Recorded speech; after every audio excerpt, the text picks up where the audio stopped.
السلام علیکم دوستوں، آج ہم لوگ اقبال کے حالات زندگی کے بارے میں پڑھیں گے۔ علامہ محمد اقبال برصغیر کے عظیم شاعر، فلسفی، مفکر اور سیاستدان تھے۔ انہیں شاعر مشرق کے لقب سے یاد کیا جاتا ہے۔ علامہ اقبال 9 نومبر 1877 کو سیالکوٹ، پاکستان میں پیدا ہوئے۔ ان کے والد کا نام شیخ نور محمد اور والدہ کا نام امام بی بی تھا۔ والدین نہایت نیک، سادہ اور مذہبی مزاج رکھتے تھے۔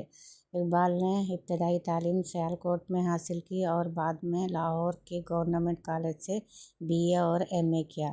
اس کے بعد وہ اعلیٰ تعلیم کے لیے انگلینڈ گئے اور کیمبرج یونیورسٹی سے فلسفے میں ڈگری حاصل کی۔ پھر جرمنی کی یونیورسٹی میں PhD کی۔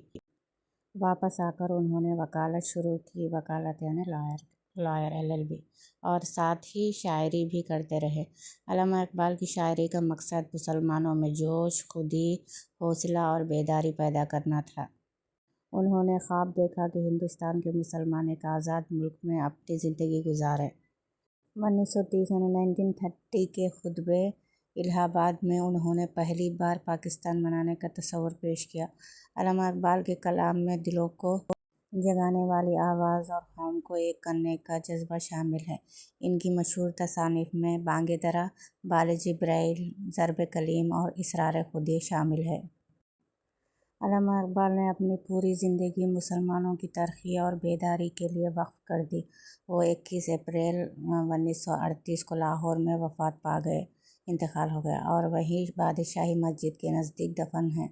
آج بھی پوری دنیا میں ان کا ادب، شاعری اور فکر بہت قدر کی نگاہ سے دیکھی جاتی ہے۔ ان کا ایک شعر دیکھیے: کون یہ کہتا ہے خدا نظر نہیں آتا، وہی تو نظر آتا ہے جب کچھ نظر نہیں آتا۔